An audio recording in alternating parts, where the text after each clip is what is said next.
Byring. Well, nein, auf Deutsch weiter, Entschuldigung. So, jetzt kommen wir zu dem, was wir früher auch immer gemacht haben, nämlich der Zusammenfassung der diesjährigen Tagung. Eine kurze Übersicht dessen, was wir erlebt haben, was wir gesehen haben, was wir, Jessica Groves-Smith, Jürgen Schnieders und ich, uns rausgepickt haben und Ihnen nochmal als durchaus nachlesenswert oder nachschauenswert mit auf den Weg geben wollen. Der Kollege Schnieders wird mit dem Beitrag anfangen und dann übernehmen wir nach und nach. Jürgen Schnieders, bitte.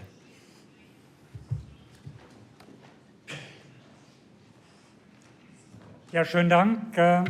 Wie gesagt, es geht hier um eine Zusammenfassung dessen, was wir in den letzten 2 Tagen hier gesehen und gedacht und gelernt haben. Die Tagung steht unter dem Titel Sanieren, aber richtig, Retrofit have an impact. So, as far as retrofit and the core topic of the conference is concerned, we are fully with you, Lloyd. Ja, mache ich doch.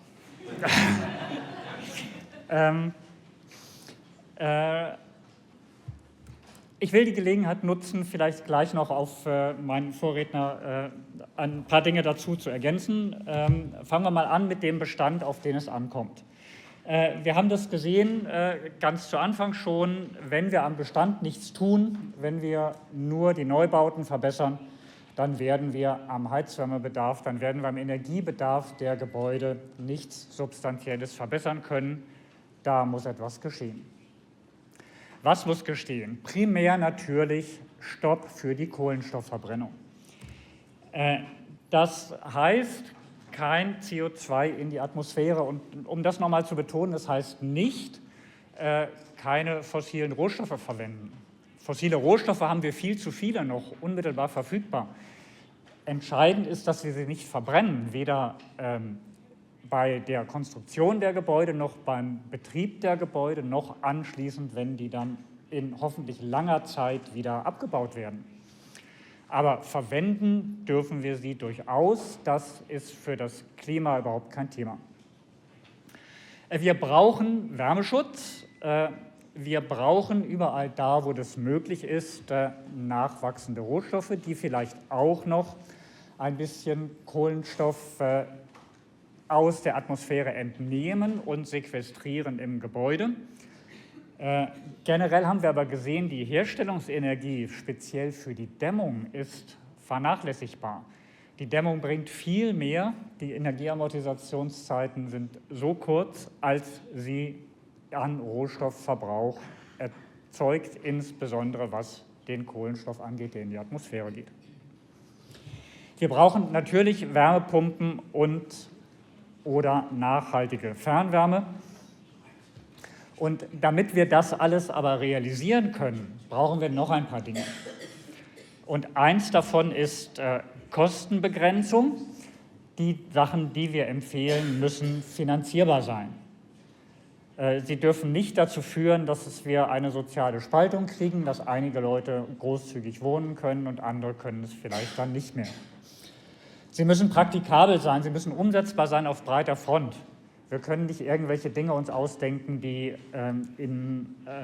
von bestimmten Experten mit hohem Aufwand umgesetzt werden können, sondern das muss überall ohne weiteres machbar sein. Wir brauchen die Langlebigkeit, da sind wir wieder beim Materialverbrauch. Wenn ein Gebäude 100 Jahre hält, dann kann ich auch das Upfront Carbon, die Energie, die wir dort reinstecken müssen, das CO2, was vielleicht bei der Produktion auch entsteht, auf ganz andere Zeiträume umlegen. Und pro Jahr ist es dann viel weniger. Und da muss ich auch sagen, es geht meiner Meinung nach nicht nur darum, was wir jetzt in die Atmosphäre blasen, sondern auch, was wir in 20, 40, 100 Jahren in die Atmosphäre blasen. Auch dann werden unsere Kindeskinder noch auf dieser Welt sein und auch dann sollten wir zusehen, dass wir das Klima nicht noch weiter kaputt machen, sondern eher im Gegenteil. Und deswegen ist die Langlebigkeit ein wichtiges Kriterium für die Gebäude, die wir heute bauen oder renovieren. Und aus diesen Gründen muss es heißen, wenn schon, denn schon. Das Kopplungsprinzip, auf die Gefahr hin, mich zu wiederholen, das ist realisierbar, das ist wirtschaftlich machbar, das ist von den Menschen, die es umsetzen müssen, die es planen müssen, machbar, also einfach von den Kapazitäten, die wir an, sagen wir mal, Personal zur Verfügung haben. Das müssen wir verfolgen und immer dann, wenn wir etwas an den Gebäuden tun, dann müssen wir es richtig machen. Dann müssen wir dafür sorgen, dass die Effizienz so gut wie möglich verbessert wird. In diesem Zusammenhang müssen wir auch sehen, was können wir denn kriegen? Ich bin dabei, Sufficiency ist wünschenswert. Brauchen wir so viel, wie wir haben, so viel, wie wir verwenden, müssen wir jedes Jahr einen halben Quadratmeter mehr Wohnfläche bewohnen. Aber können wir es durchsetzen, dass wir keine zusätzlichen Wohnflächen bauen, dass wir vielleicht weniger Wohnfläche bewohnen, dass wir weniger Fernreisen machen, dass wir weniger auch in der Republik rumfahren? Fragwürdig. Aber was wir bekommen können, ist definitiv mehr Effizienz, denn die ist ökonomisch bezahlbar, sie verbessert den Komfort. Und es gibt also nichts, was den Menschen etwas wegnimmt. Menschen was wegzunehmen, macht Menschen immer ungeheuer unzufrieden und aggressiv. Wir sollten die Dinge umsetzen, die wir umsetzen können, die wir real in die Welt bringen können. Damit können wir tatsächlich Fortschritte erreichen. Wir haben zwei Vorträge gehabt zum Thema Nachhaltigkeit, Lebenszyklusbilanzen, hier von Wolfgang Feist und Benjamin Krick, die gezeigt haben, die Energie, die in der Dämmung steckt, wenn ich jetzt eine einzelne Wand anschaue, selbst wenn sie mit dem vermeintlich bösen EPS gedämmt ist, die ist vernachlässigbar gegenüber dem, was in der Nutzungsphase immer noch emittiert wird, auch noch bei passivhausüblichen Dämmstoffstärken bei U-Werten von 0,15 bis runter zu 0,1. Entscheidend ist dort die Energie in der Nutzungsphase. Und das gilt auch für die kompletten Gebäude, wenn man sich die anschaut und die Wechselwirkungen sich anguckt, zum Beispiel zwischen dem, was ich für das Heizsystem investieren muss, viel Stahl, viel Elektronik und dem, was ich in der Gebäudehülle an Effizienzmaßnahmen unterbringe. Wir haben hier gesehen, Gebäude können tatsächlich mehr CO2 quasi aus der Atmosphäre entnehmen, wenn sie geschickt gebaut sind, wenn nachwachsende Rohstoffe eingesetzt worden sind, wenn sie aber vor allem ganz primär erstmal hocheffizient sind, können sie mehr CO2 sequestrieren, aus der Atmosphäre entnehmen, als dafür in der Lebenszeit verwendet wird. Und wir haben auch gesehen, wichtiger Aspekt, die Altbauten zu sanieren, spart natürlich Upfront Carbon und Material. Aber wir kriegen die Altbauten nicht auf dasselbe Effizienzniveau wie die Neubauten, die wir errichten können. Und am Ende in der Summe, in den Gesamtemissionen, die dadurch entstehen, im Gesamtenergieverbrauch, sind beide in etwa gleich auf, wenn man es richtig macht. Neubau ist nicht per se verboten. Neubau wird man auch weiterhin nachhaltig machen können. Ich würde vielleicht noch mal gern eingehen auf die Frage, sollten wir pro Person oder eher pro Quadratmeter unsere Effizienz messen? Wir messen sie seit Jahr und Tag pro Quadratmeter. Das hat auch praktische Gründe, weil wie viele Personen in dem Gebäude wohnen, das wissen wir ja einfach gar nicht. Das können wir nicht vorhersagen, das können wir auch nicht beeinflussen. Beeinflussen können wir, was pro Quadratmeter verbraucht werden wird. Geht es aber in Wirklichkeit darum pro Person oder geht es darum insgesamt? Müssen wir dann nicht noch einen Schritt weiter gehen und sagen, ja, dass wir sinkende Geburtenraten haben, dass wir weniger Kinder bekommen, dass weniger Menschen langfristig in der Welt leben werden, ist auch ein Teil der Nachhaltigkeit. Ich glaube, das führt uns zu weit an dieser Stelle, sondern wir sollten schauen, wo können wir als diejenigen, die mit dem Bausektor zu tun haben, etwas beitragen. Und das tun wir hier bei dieser Tagung. Wir haben zum Beispiel gesehen, Dämmelemente mit nachwachsenden Rohstoffen sind schon heute verfügbar, binden gerade Strohrrestabfallstoffe, die sonst verrotten würden oder verbrannt würden. Wenn die in die Gebäude eingebaut werden, da sparen wir noch mal einiges an CO2, was sonst in der Atmosphäre wäre. Die sind verfügbar. Etienne Wekemanns und Björn Kierulf haben es gezeigt. Wir haben vor allem noch mal gesehen, die Passivhäuser funktionieren tatsächlich. Sie funktionieren in Litauen. Messungen über mehrere Jahre zeigen, da wird weniger Energie verbraucht für Heizung und Warmwasser als für den Haushaltsstrom in einem relativ kalten Klima. Die Außenluftwärmepumpe läuft mit einer Jahresarbeitszahl von 1,8. Gut, das ist nicht sensationell, da könnte man sich durchaus noch Verbesserungen wünschen. Da sind aber auch Verbesserungen möglich und auf dem Weg. Es funktioniert in Schulen, hier in der Renovierung. Nicht? Es geht um den Bestand. Und diese wirklich katastrophale Schule aus den 70er Jahren in Nancy, die mit ihren außenliegenden Betonrippen einfach auch dramatische Wärmebrücken noch in der Sanierung erzeugt, quasi vom Sterbebett aus. Die hat man runtergebracht auf einen gemessenen Gasverbrauch von 19 Kilowattstunden pro Quadratmeter und Jahr, über mehrere Jahre nachgewiesen. Es funktioniert in Sporthallen. Bernd Steinmüller hat gezeigt, der Heizwärmeverbrauch einer Turnhalle, 3, 4 Geschosse hoch, bezogen auf den Quadratmeter, ist bei 13,5 Kilowattstunden über mehrere Jahre. Der Primärenergiebedarf sinkt oder der Primärenergieverbrauch vielmehr.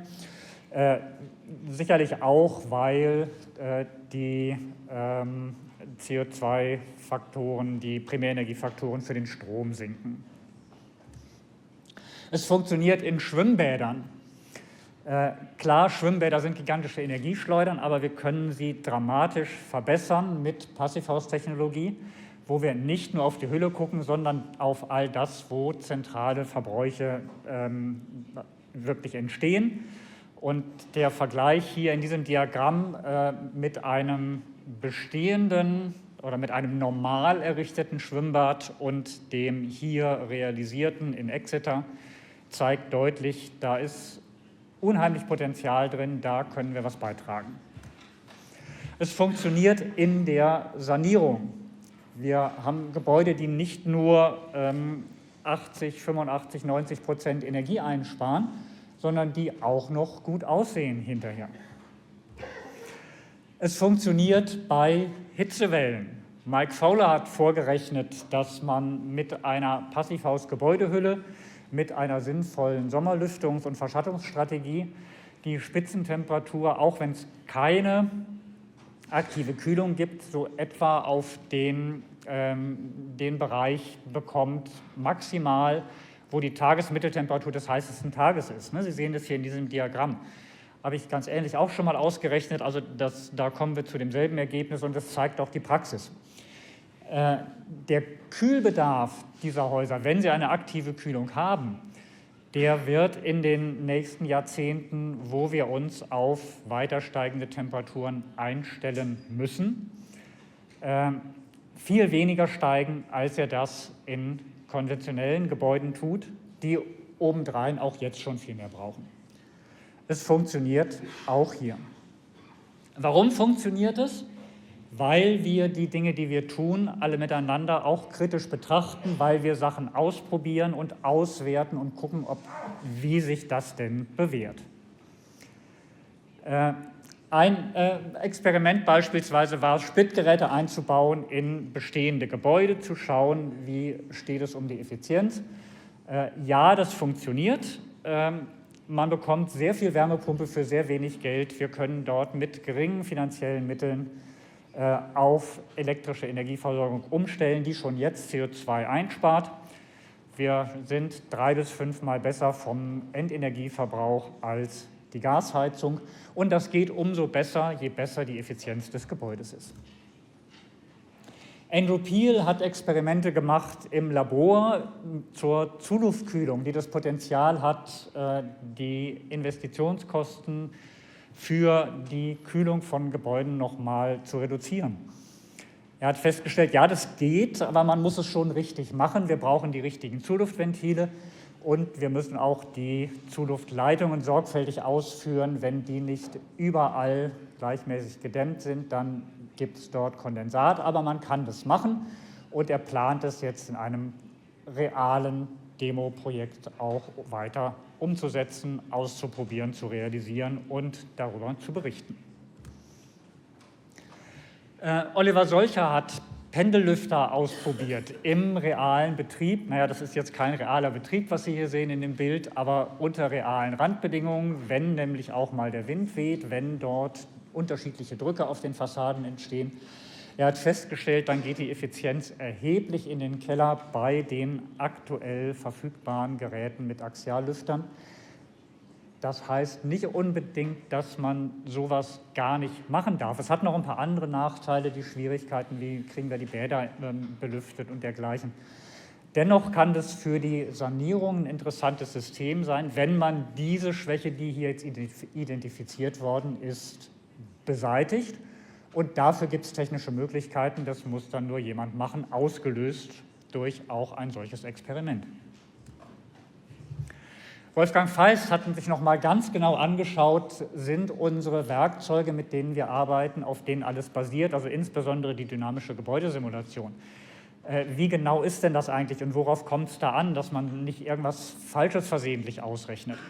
Also mit sehr hoher Genauigkeit in einem bewohnten Gebäude gemessen, was passiert dort, was sind die internen Gewinne, sehr schwierig zu bestimmen, was sagt dann die Simulation vorher an Temperaturen und was messen wir. Es zeigt sich, das passt im Rahmen der Messgenauigkeit perfekt zusammen. Wichtig zu beachten, Strahlungsbilanzen auch an den Außenoberflächen richtig rechnen, Wärmetransport im Raum richtig rechnen, Konvektion und Strahlungswärmetransport unterscheiden. Wenn ich auf Stundenbasis rechne, dann muss ich auch auf Stundenbasis den Einfallswinkel abhängigen G-Wert berücksichtigen, sonst kommt da nicht das Richtige raus. Die korrekten internen Wärmequellen sind gerade in hocheffizienten Gebäuden besonders wichtig, korrekt zu ermitteln. Sonst kann ich kein vernünftiges Ergebnis bekommen, und zwar egal, was für ein Werkzeug ich jetzt verwende. Und den Luftaustausch zwischen den Zonen muss man ebenfalls berücksichtigen, andernfalls kriegt man da keine korrekten Ergebnisse. Arnold Drewer hat nun nicht direkt ein gezieltes Experiment gemacht, sondern er hat in vielen hundert Objekten Einblasdämmungen realisiert und hat gezeigt, dass insbesondere diese Art der Wärmedämmung um Größenordnungen günstiger uns die Kilowattstunde beschafft als das Heizsystem, als die Gasheizung, als die Wärmepumpe und erst recht als die direktelektrische Heizung inklusive die sogenannten Infrarotheizungen, über die wir in Deutschland gerade viel diskutieren müssen. Jede Kilowattstunde, die hier nicht verbraucht wird, ist die beste Kilowattstunde und es gibt sie auch noch zum günstigsten Preis. Tobias Hatt hat das Experiment gemacht, wirklich sehr sorgfältig detailliert, vorher gerechnet, geschaut, wie muss man es denn anpacken. Dann ausprobiert, können wir auch von außen die Gebäude heizen. Kann ich die Heizung zwischen der Bestandswand und der neu angebrachten Wärmedämmung unterbringen und damit das Gebäude beheizen? Nun, das Ergebnis ist vielschichtig. Der Ansatz braucht mehr Strom als die Nachrüstung von Niedertemperaturheizkörpern. Der Ansatz ist auch teurer als die Nachrüstung von Niedertemperaturheizkörpern. Aber ich muss natürlich nicht rein in die Wohnung. Ich habe von daher dann doch wieder bestimmte Vorteile. Der Praxistest läuft aktuell noch. Was dabei rauskommen wird, werden wir in 1-2 Jahren hoffentlich erfahren können. Diese Experimente sind wichtig, um sie umsetzen zu können in Handlungsleitfäden, in Dinge, die man Planerinnen und Planern an die Hand geben kann, wie sie ihre Gebäude planen müssen, damit die anschließend so funktionieren, wie sie funktionieren sollen.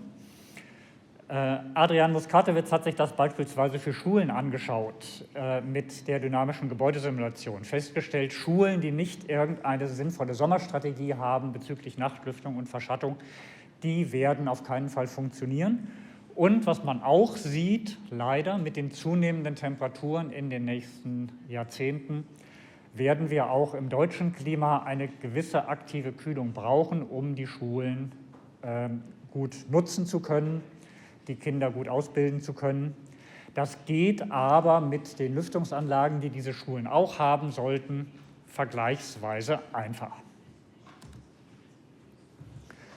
Dimitris Palantzas hat sich das angeschaut für die griechischen Inseln, eine Diskussion, die wir immer wieder haben. Was ist dort mit der Luftfeuchte in Relation zur Kühlung?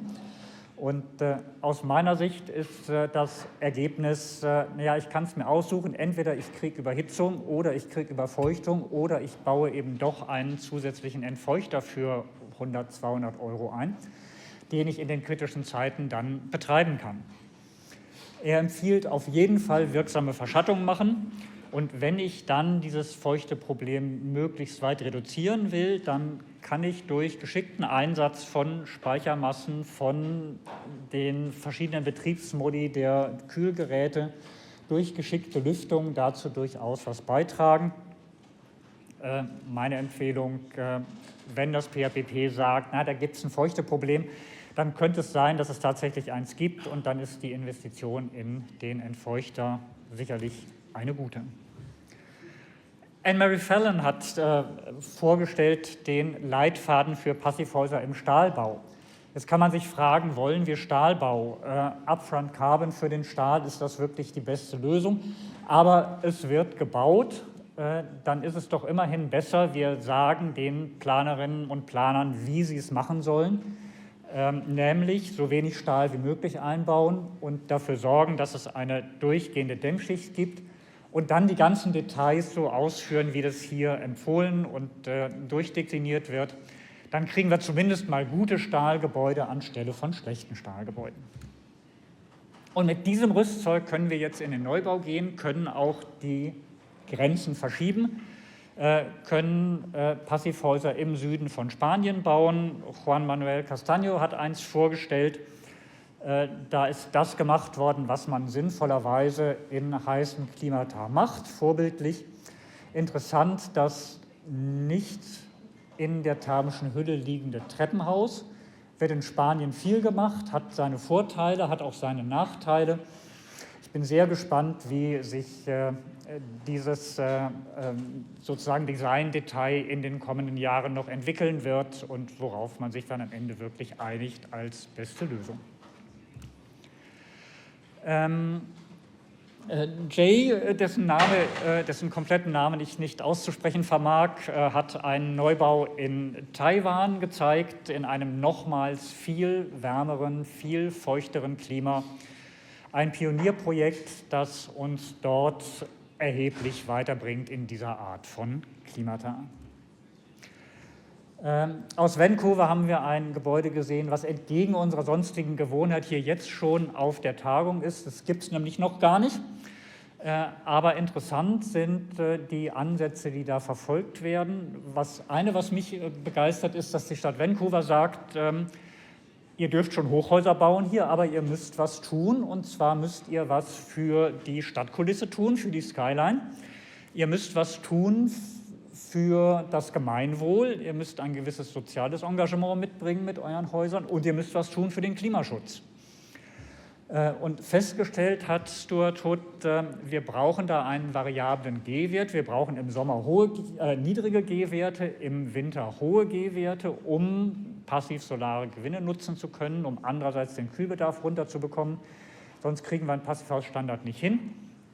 Die versuchen es dort mit elektrochromem Glas. Es kann natürlich beispielsweise auch ein 3+1 Glas sein, wo im Scheibenzwischenraum eine konventionelle Markise läuft.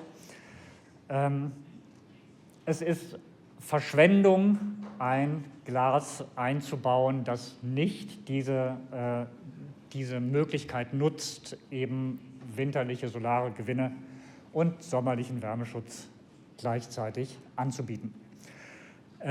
Dann ist es interessanterweise so, dass auch in diesem relativ großzügig verglasten Gebäude eine zentrale Vorkühlung der Zuluft ausreicht, um das Gebäude dann im Sommer komfortabel zu halten. Und was ich noch erwähnen möchte, auch aus dem Bereich Neubau, sind hier die von ÖAD Student Housing gebauten Studierendenwohnheime.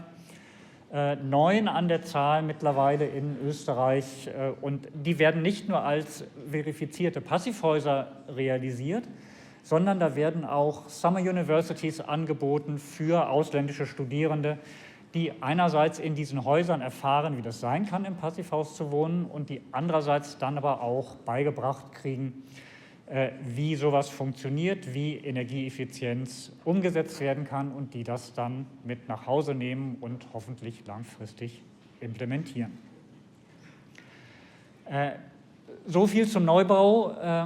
Ich habe eingangs gesagt, es kommt auf den Altbau an, das tut es auch, und da möchte ich jetzt das Wort Jan Steiger geben, der dort fortfahren wird. Vielen Dank.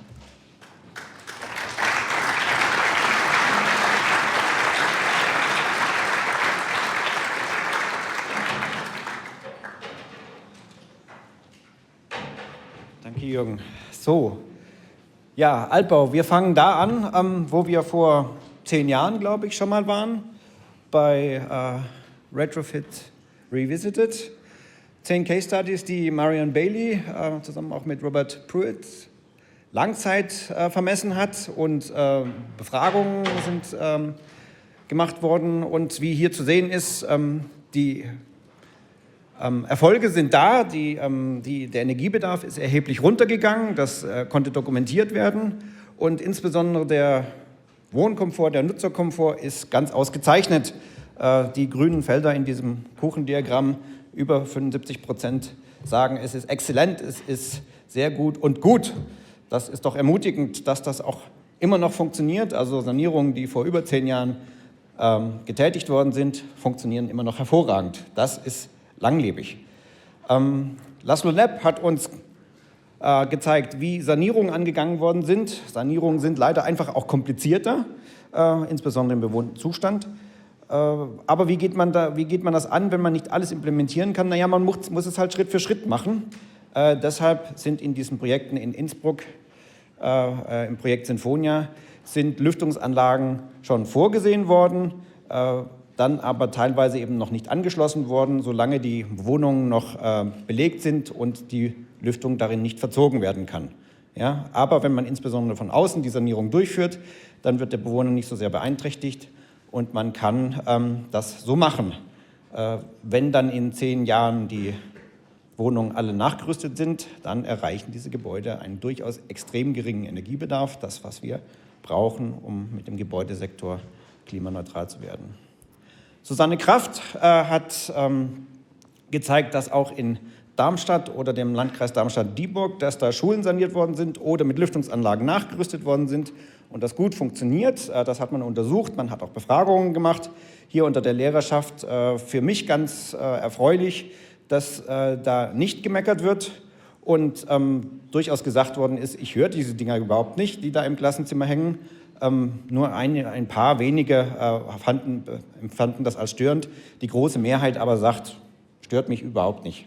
Ja, das ist ermutigend.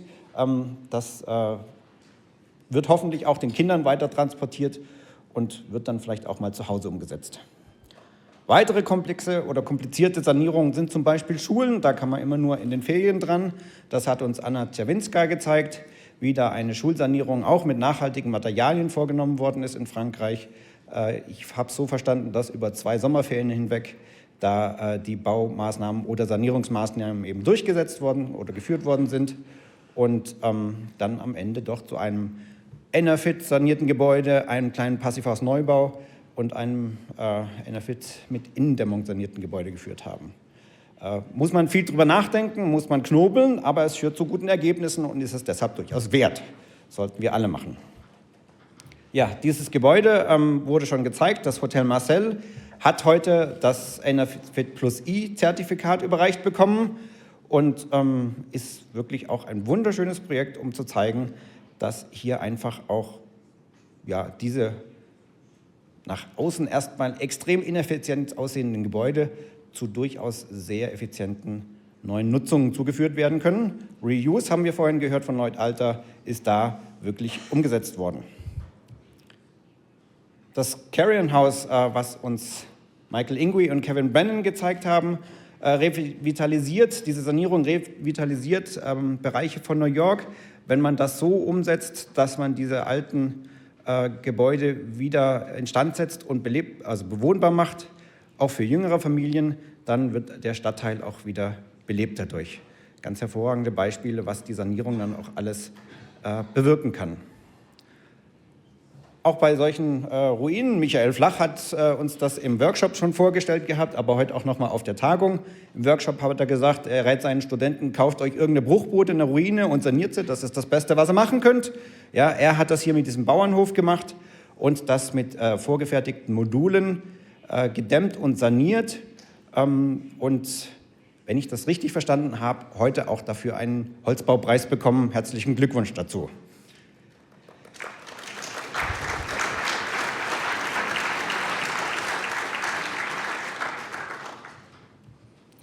Ja, wir bleiben weiter bei der seriellen Sanierung. Michael Köllner hat sein Projekt aus Köln vorgestellt. Vorher hat er noch über einige andere, möglicherweise zukünftige Projekte gesprochen, die alle extrem komplex sind über die reine Energieeffizienz hinaus. Ja, bei der Sanierung und Weiternutzung muss ja möglicherweise auch einiges weitere bedacht werden, außer der Energieeffizienz.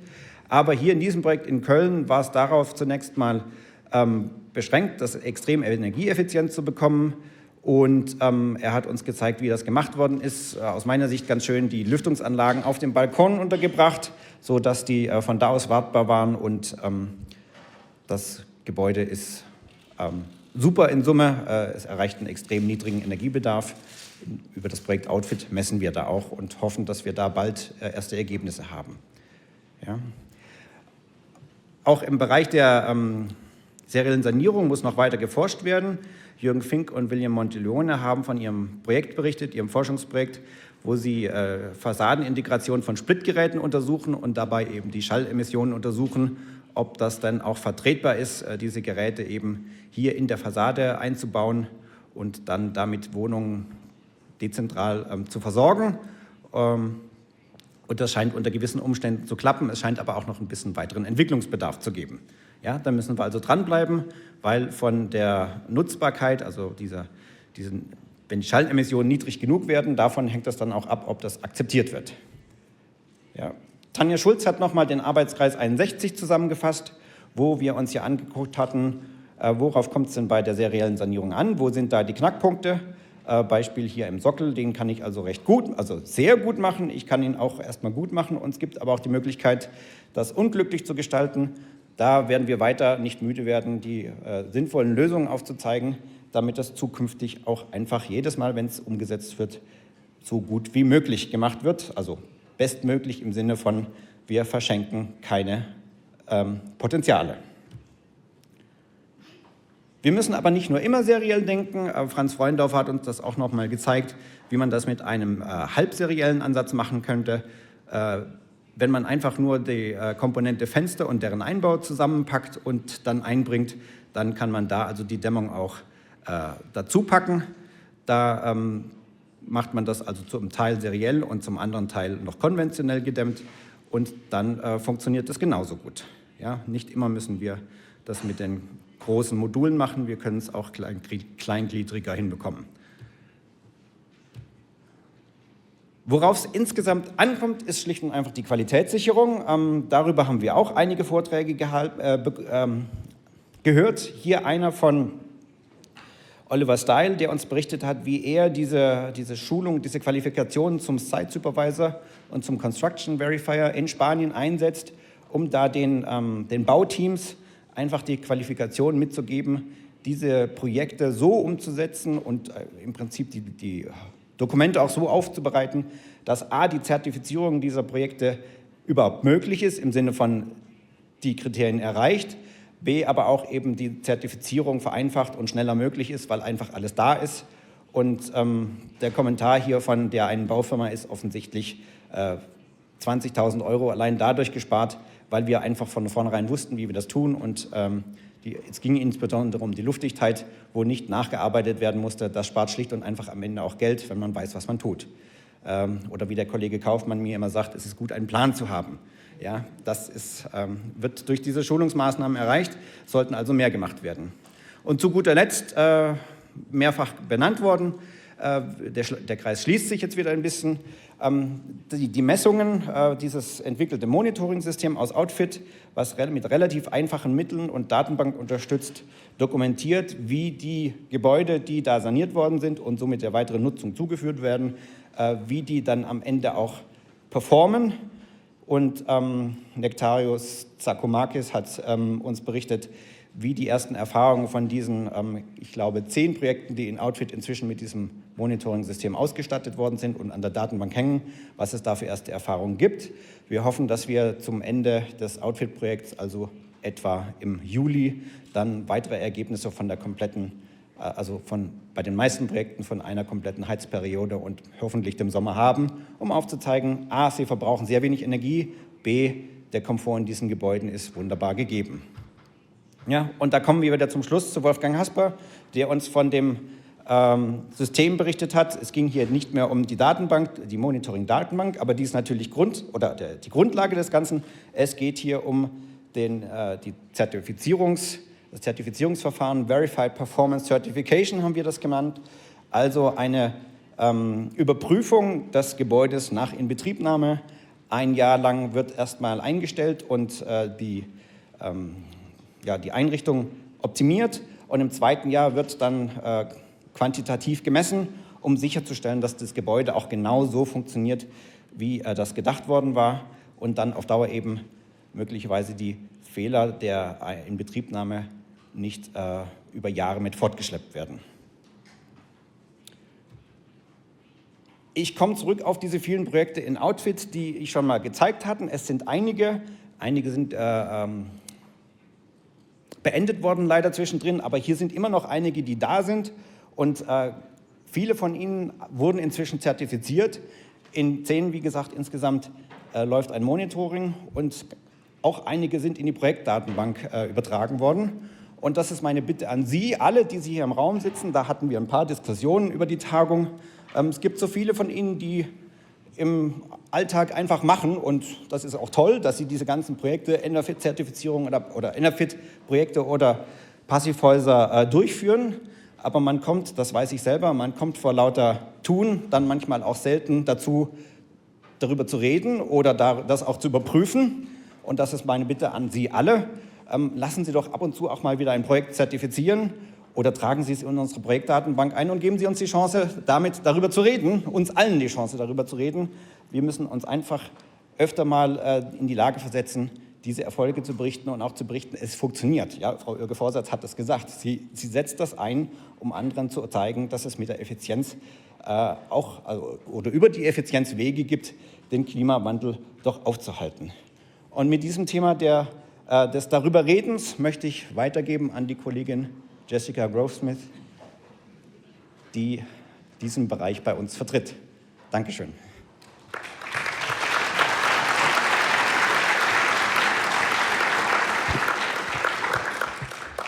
Danke, Jan. Es ist ganz schön viel, was in so 2 Tagen zusammenkommt. Und es ist echt keine leichte Aufgabe, das nochmal zusammenzufassen und sich da die Sachen rauszupicken.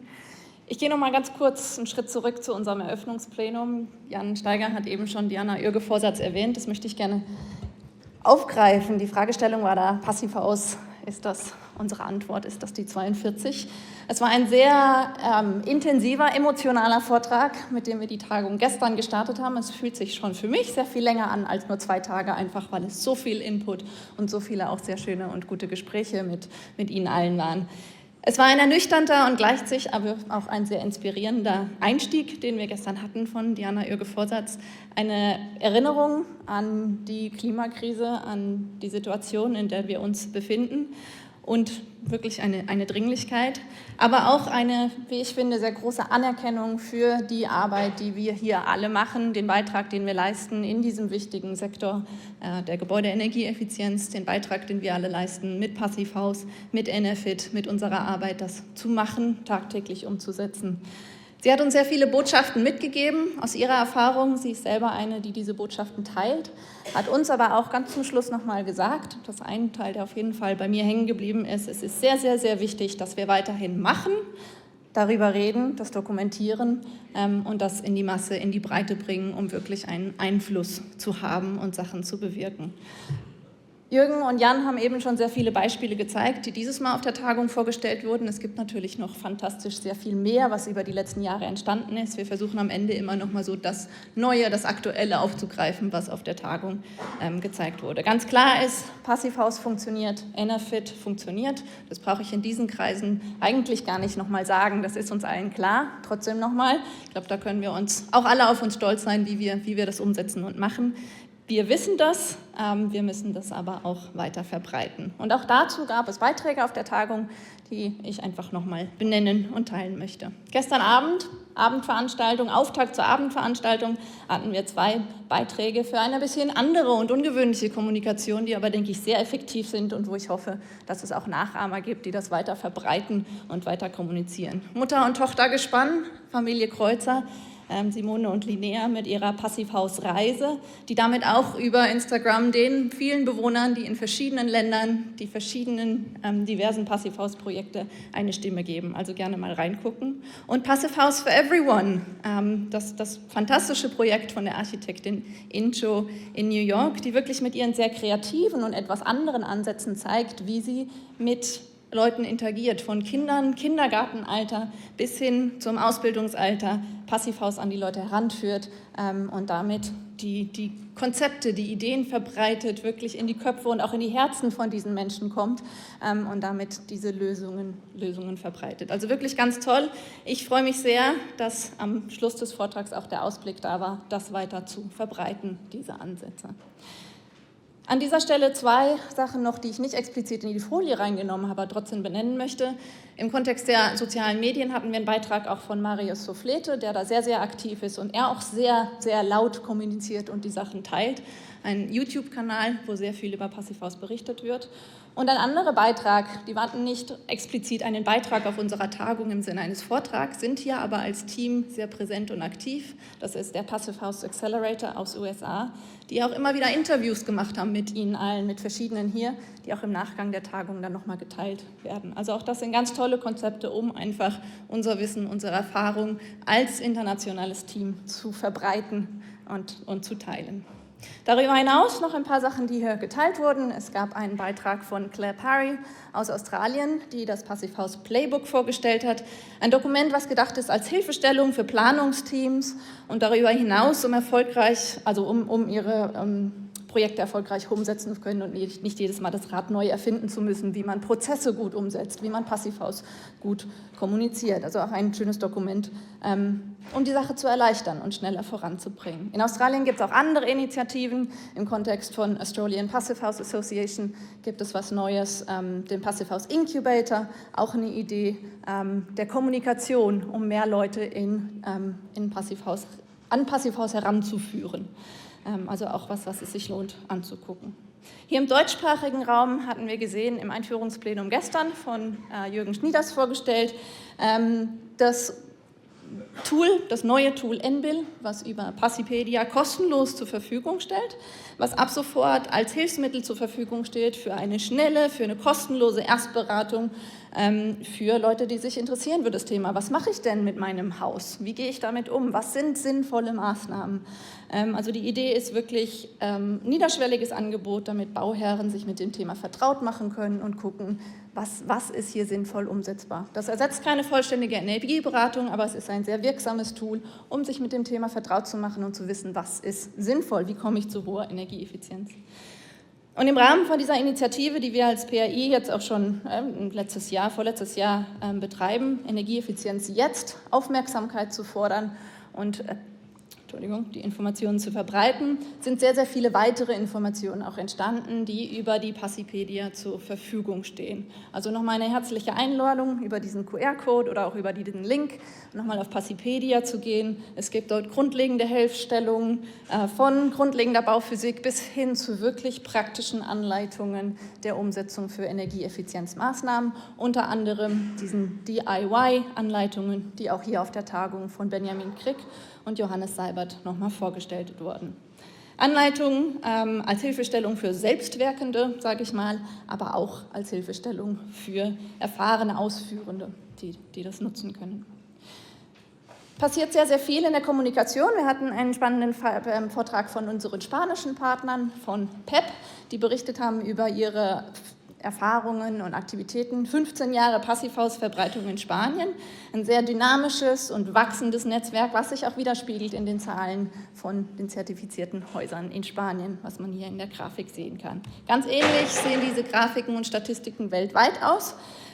Hier die Grafik dazu, die wir, falls Sie das noch nicht wissen, auch jährlich aktualisieren und zur Verfügung stellen, die Sie jederzeit auch gerne nutzen und verbreiten können, um auch zu zeigen, dass Passivhaus wächst und aufgegriffen wird.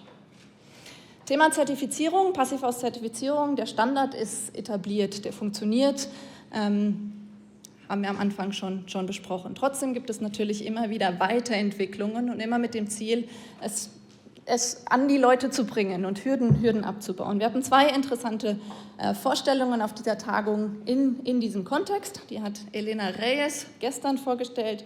Zum einen ist es das EasyPH und zum anderen Enerfit Unit. Also zwei Ergänzungen, die vom PAI entwickelt wurden und jetzt verfügbar sind, um die Zertifizierung und damit letztendlich die Qualitätssicherung. Darum, das ist Sinn und Zweck der Zertifizierung, in diesen betroffenen Fällen zu stärken und zu vereinfachen. EasyPH für Einfamilienhäuser, um das schneller und einfacher gestalten zu können. Und Enerfit Einheit auf Deutsch oder Enerfit Unit auf Englisch oder international für einen Prozess für die Sanierung von einzelnen Einheiten, zum Beispiel Eigentumswohnungen in einem Mehrfamilienhaus. Beides stößt schon auf Interesse, ist verfügbar für die Passivhauswelt, das umzusetzen. Erfreulich ist auch, dass wir für diesen Fall von Enerfit Unit die erste Zertifizierung, Pilotzertifizierung abgeschlossen haben. Auch das wurde auf der Tagung direkt hier vorgestellt. Das erste Pilotzertifikat wurde vergeben an eine Wohnung in Bergamo in Italien, vorgestellt von Francesco Nesi. So, jetzt haben wir kurz Themenwechsel. Es geht voran mit Passivhaus, die Lösungen funktionieren. Möchte ich gar nicht nochmal wiederholen. Ich bin fest davon überzeugt, dass wir einfach machen müssen und weiter Beispiele umsetzen. Das nächste Thema, auf das ich ein bisschen eingehen möchte als Themensprung, ist das Thema Passivhaus Policy, Passivhausforderung und Passivhausförderung. Unheimlich wichtig. Passivhaus gäbe aber es in der Form jetzt nicht, wenn wir darauf gewartet hätten. Ne? Es muss sich parallel entwickeln. Wir müssen machen, können aber auch nicht warten, dass die Förderung oder die Forderung Passivhaus jetzt schon fordert. Trotzdem, sehr, sehr wichtig, müssen wir anerkennen, wir brauchen die Passivhausgesetzgebung oder wir brauchen die Gesetzgebung für die hohe Energieeffizienz, um Sachen wirklich in die Breite und in die Masse bringen zu können und schneller voranbringen zu können. Absolut essentiell. Also diese ganzen Policy-Aktivitäten zu unterstützen, ist ein großes Anliegen für uns, für das Netzwerk. Deswegen so Aktivitäten wie das Global Climate Forum in Paris, was ja Lloyd schon vorgestellt hat, ist was, wo wir gerne teilnehmen und unterstützen und auf dieser internationalen Ebene mitreden und die Energieeffizienz verankern und voranbringen möchten. Es gibt sehr viele Beispiele, die umgesetzt werden, wo wir dran sind. Drei, die hier auf der Tagung aufgegriffen wurden, die ich nochmal zeigen möchte. Das erste ist das Beispiel von Schottland, vorgestellt von Sarah Lewis vom Passivhaus Trust, die über die aktuellen Entwicklungen dort berichtet hat. Das ist ein ganz besonderer Fall, weil es tatsächlich das erste Mal ist, dass Passivhaus auf nationaler Ebene als Gesetzgebung umgesetzt werden soll bzw. umgesetzt wird. Das ist beschlossen, das ist Tatsache, das ist Fakt. ist noch in der Mache, wie genau dieses Gesetz und die Definitionen aussehen werden. Sarah Lewis hat über diesen ganzen Prozess ein bisschen berichtet, der im Moment läuft, sehr intensiv, sehr konstruktiv und mit sehr hohem Engagement von der Passive House Community, Passive House Trust, Unterstützung von PAI und IFA und auch den lokalen Akteuren. Viel Fokus liegt dabei nicht nur auf der konkreten Definition jetzt innerhalb von dieser Gesetzgebung, sondern auch begleitenden Maßnahmen. Das ist mir auch ganz wichtig zu betonen. Ne? Maßnahmen, um den Markt zu stärken, um tatsächlich dann auch gute Qualität und verlässliche Passivhausqualität umsetzen zu können. Insbesondere zum Beispiel steht da im Vordergrund die Weiterbildung und den Markt dazu stärken. Ein anderes Beispiel, heute Morgen haben wir gehört, Paul Ormond von Massachusetts in den USA, also andere Seite des Ozeans. Auch ein fantastisches Beispiel, wie man Passivhaus und hohe Energieeffizienz qualitätsgesichert in Gesetzgebung, in Forderungen mit einbauen kann. Gerne den Beitrag lesen, das ist wirklich eine sehr faszinierende und tolle Geschichte, wie es so weit gekommen ist und wie das umgesetzt wurde. Sehr inspirierend und letztendlich durch das gestaffelte Modell. Es gibt quasi 3 verschiedene Möglichkeiten, die Kommunen auswählen können, wie ambitioniert sie ihre Klimaschutzziele im Gebäudesektor definieren wollen von den Anforderungen her.